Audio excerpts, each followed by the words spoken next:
The year was 2081, and everyone was finally equal.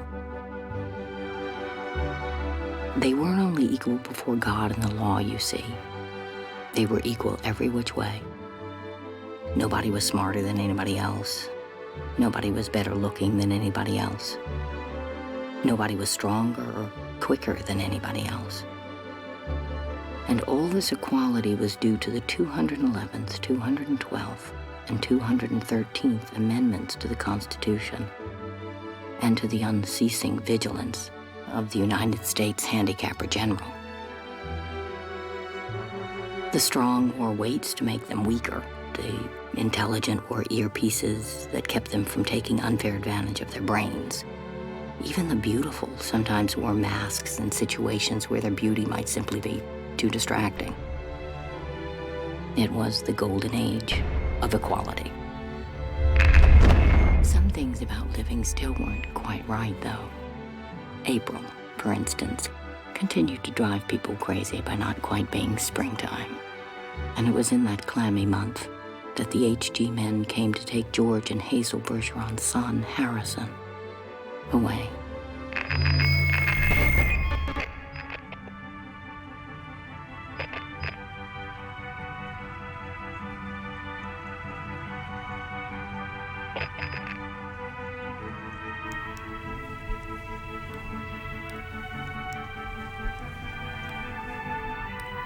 You were fixing the TV, dear.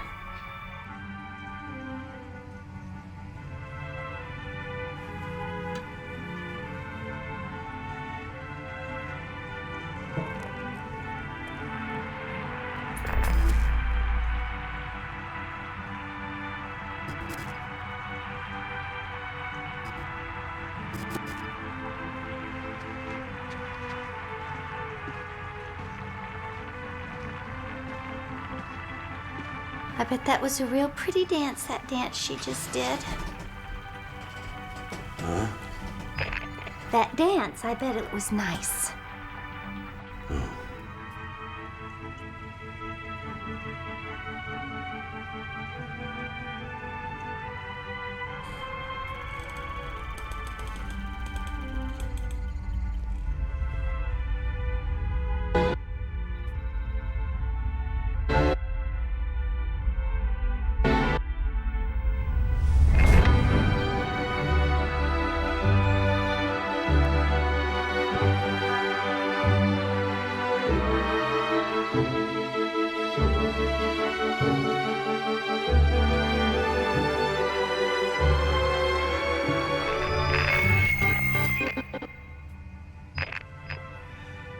Ooh, what was it this time? Loud. Same as last time. It sounded a little like somebody hitting a milk bottle with a ball peen hammer from here. You know, it must be very interesting to hear all the different sounds, all the things they think up. It isn't. Only if I was the handicapper general, you know what I'd do? I'd have chimes on Sunday. Just chimes, kinda in honor of religion. Yeah, I could think straight if it was just chimes. Well, then maybe I make them real loud then. I think I make a good handicapper general. You would.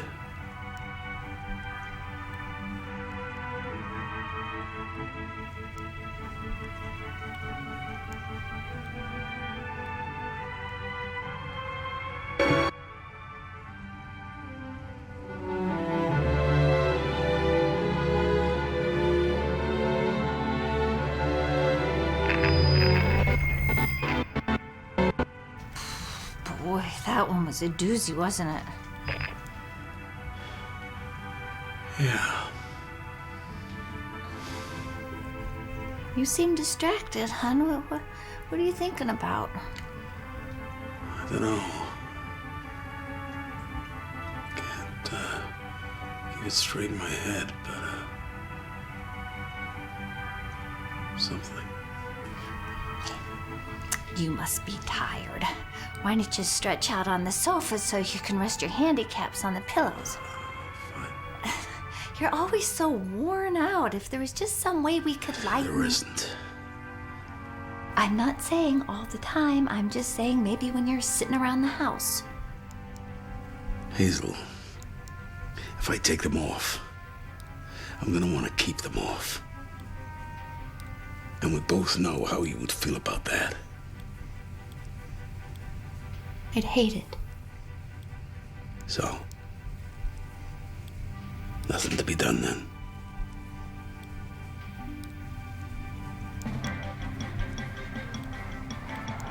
We interrupt our broadcast of the National Ballet's Sleeping Beauty for important breaking news. No, I don't understand why they'd interrupt such a nice ballet just to tell us the same old news.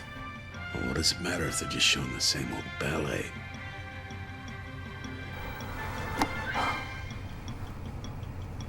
Good evening. We've just received a warning from the handicap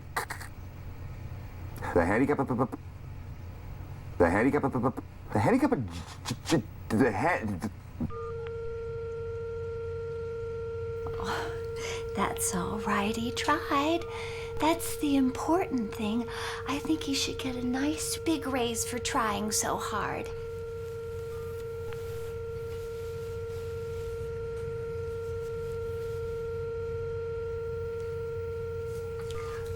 Well, I think I'll get started with the dishes.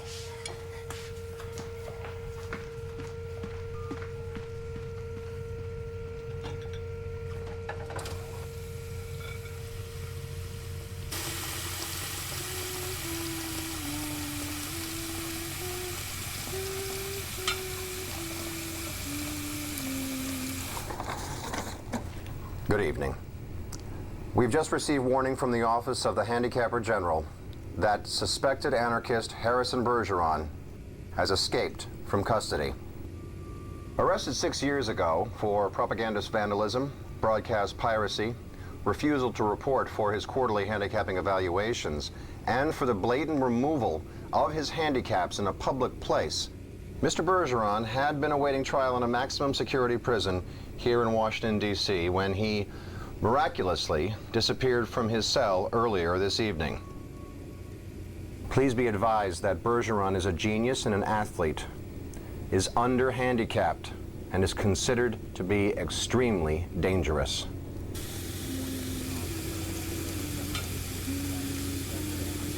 If you see this man, please contact your local authorities immediately. Thank you.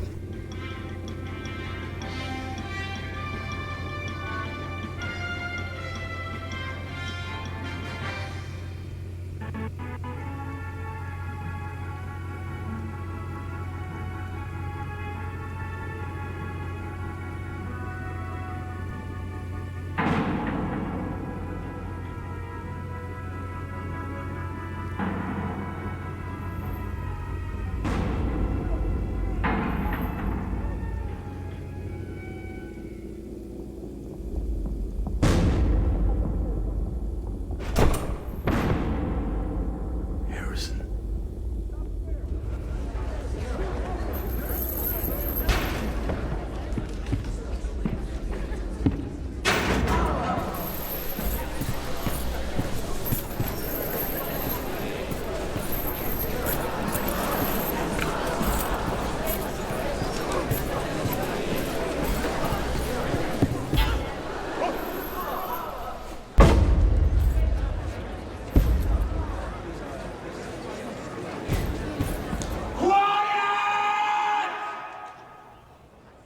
Ladies and gentlemen, distinguished guests from around the world, may I have your attention, please?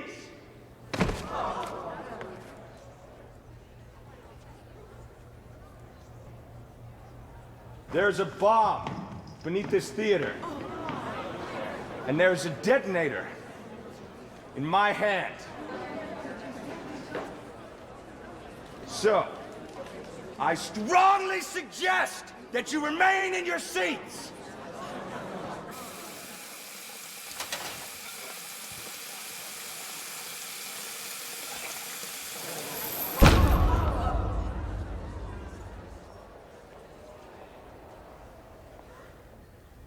Now, my apologies for interrupting this evening's entertainment. Hopefully I can provide you with some of my own. My name is Harrison Bergeron. I am a fugitive and a public threat. I am an abomination of the able. I am an exception to the accepted. I am the greatest man you have never known. And for the last 6 years, I have been held prisoner by the state, sentenced without trial to torture without end.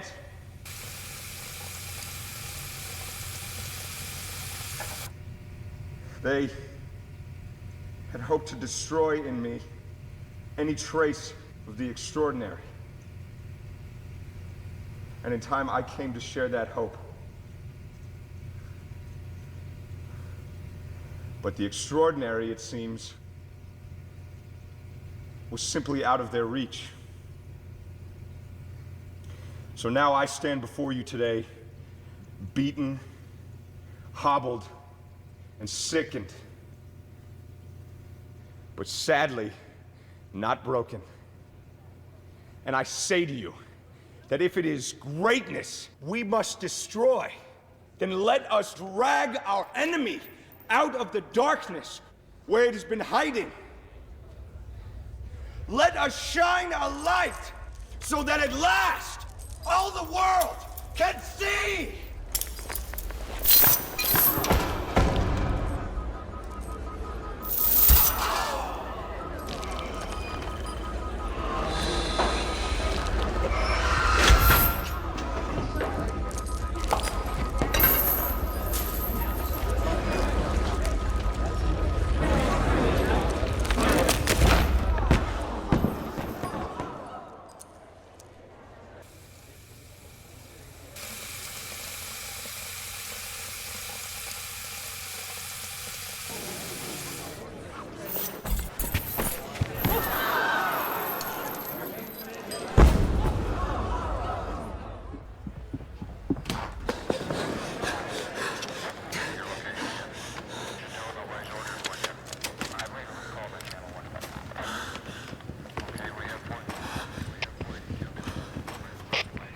Position in the northeast corridor.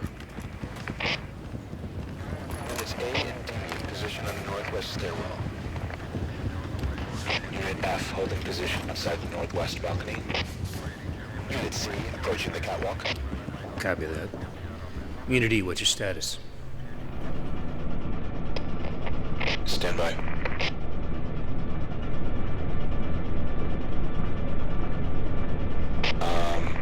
We're gonna need a little more time.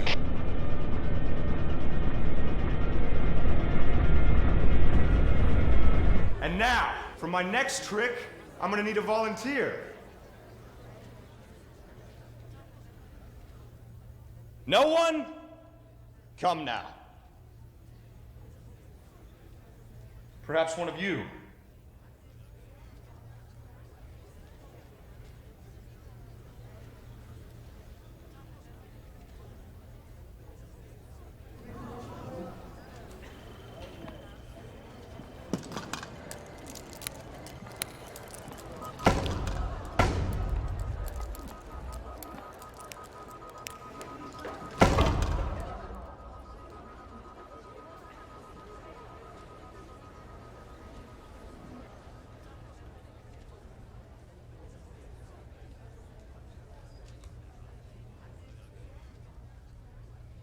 Music.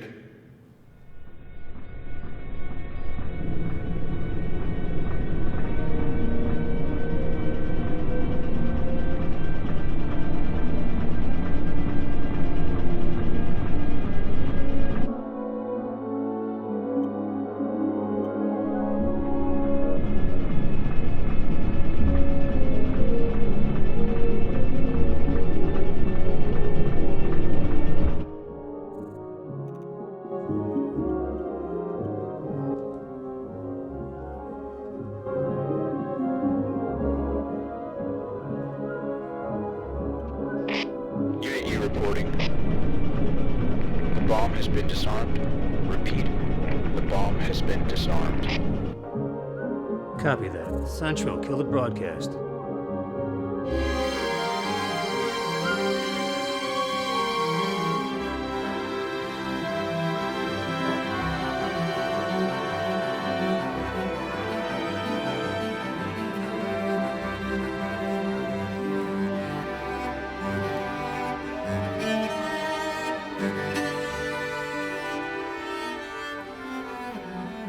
Enough. Just you.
This is Central.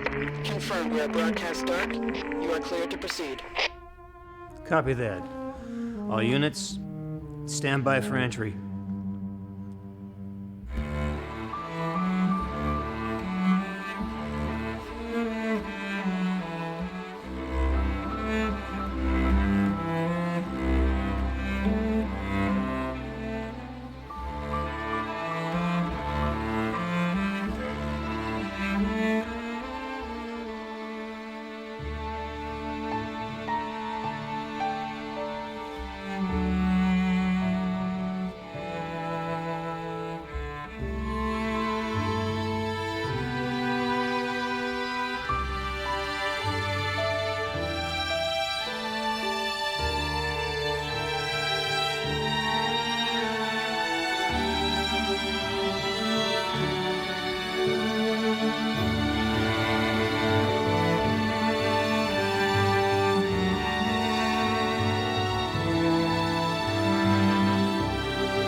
That one sounded kind of like a gunshot.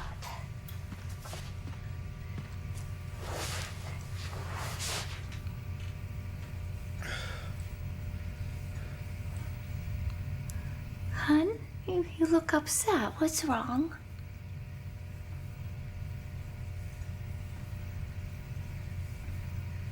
I don't know.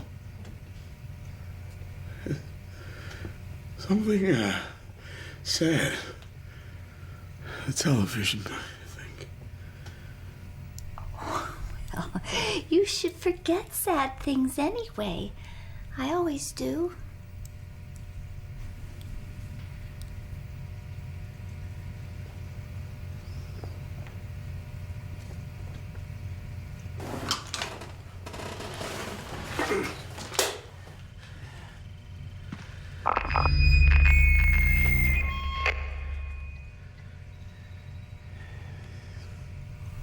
Gee, I could tell that one was a doozy.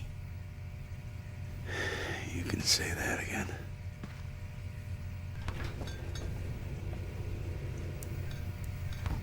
Gee, I could tell that one was a doozy.